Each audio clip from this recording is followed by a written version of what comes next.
Eh bien bonjour à tous, je fais ma petite contribution au port du masque. Alors beaucoup de choses ont déjà été dites, veuillez m'excuser s'il y aura des redites, mais j'entends certaines choses dans la rue ou dans l'entourage qui me laissent un peu pantois, et je voudrais apporter ma petite pierre à l'édifice. En fait, ce que j'entends souvent, c'est que, alors je précise, hein, je ne suis ni pro-masque ni anti-masque. On ne demande pas à un chirurgien de choisir d'être pro ou d'être anti-masque. Simplement, le masque doit être utilisé à bon escient. Voilà, je laisse liberté à chacun qui souhaite de porter le masque ou de ne pas en porter. Je suis plutôt pro-choix.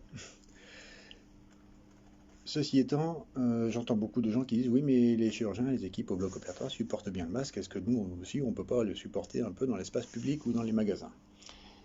Alors c'est vrai, nous supportons le masque parfois pendant plusieurs heures, pendant les interventions chirurgicales et au bloc opératoire. Ceci dit, je voudrais quand même vous faire une petite visite du bloc et vous allez mieux comprendre pourquoi. On y va?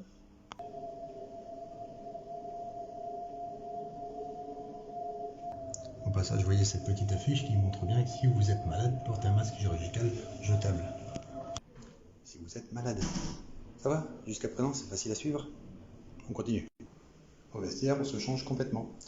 Tenue de bloc, sabots, calot. Alors normalement il y a des masques, mais là on les met en protection sous clé parce que sinon on se les fait voler. Merci la panique. Sérum hydroalcoolique avant de prendre le masque.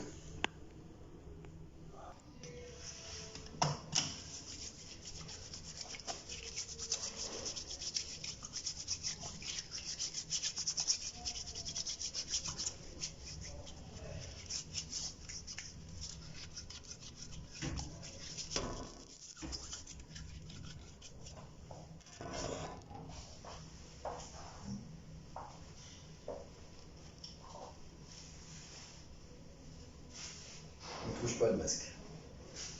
On touche les lanières. Allez, je vous emmène avec moi.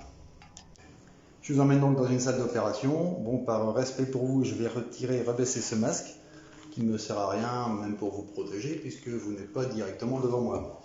Et on y va. Petite visite. Alors, est-ce que vous voyez ce qu'il y a derrière ce piquet?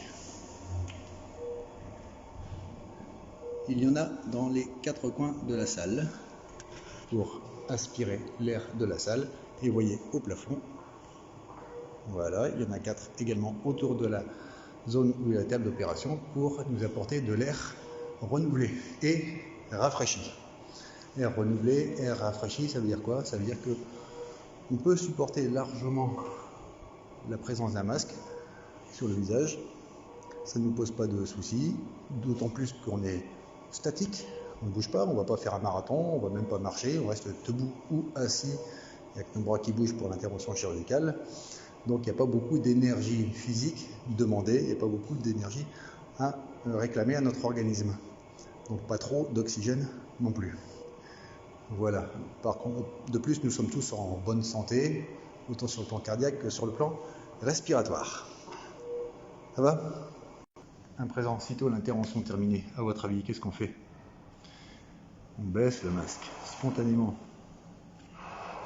Voilà, on respire et on va dans la salle de repos se prendre un petit verre d'eau.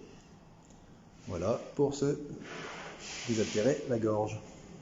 Et tout ça, on le fait spontanément, donc ça veut dire qu'on n'y pense même pas, ça devient pour nous quelque chose de tout à fait naturel. Sachez aussi que ce masque, même s'il n'est pas certain qu'il soit efficace pour lutter contre les infections de site opératoire, donc les infections nosocomiales liées directement à l'opération, nous permettent aussi, nous chirurgiens, d'éviter d'être souillés par des projections de sang, de matière, d'humeur, etc., qui sortent directement du champ opératoire. Voilà. En aucun cas, ça n'a jamais permis d'empêcher une diffusion bactérienne ou virale. Je dis bactérienne, effectivement, à plein escient, parce que si vous trouvez une étude qui montre que le port du masque au bloc opératoire permet de limiter les infections de site opératoire, bah dites-le moi, merci. Ensuite, qu'est-ce qu'on fait? Eh bien, ce masque, on l'enlève et ça part dans les déchets, ordures ménagères. tout simplement. Covid ou pas Covid, ça part en ordure ménagère habituelle.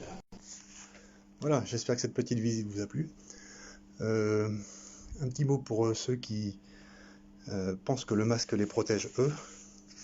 Allez sur votre moteur de recherche préféré, tapez virologie laboratoire, regardez quelques images.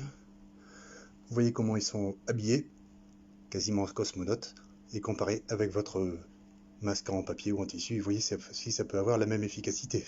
Et à présent, un message pour ceux qui pensent que ça protège ceux qui sont en face. Je loue tout à fait votre altruisme et vous en félicite. Maintenant, est-ce que le remède n'est pas pire que le mal? C'est-à-dire, est-ce que le fait de garder vos toxines dans le corps ne va pas faire que finalement, dans le masque plutôt, ne va pas faire que finalement vous entreteniez un cycle infectieux à vos dépens. Tout ça pour un résultat qui est somme toute en dehors des autres gestes barrières qui ont été proposés, notamment une certaine distance, le lavage des mains, se moucher dans le coude. Est-ce que ça serait pas préférable de finalement continuer à montrer votre sourire à tout le monde en sachant que on en a besoin, on a vraiment besoin de sourire. Voilà. Bisous à tous, portez-vous bien.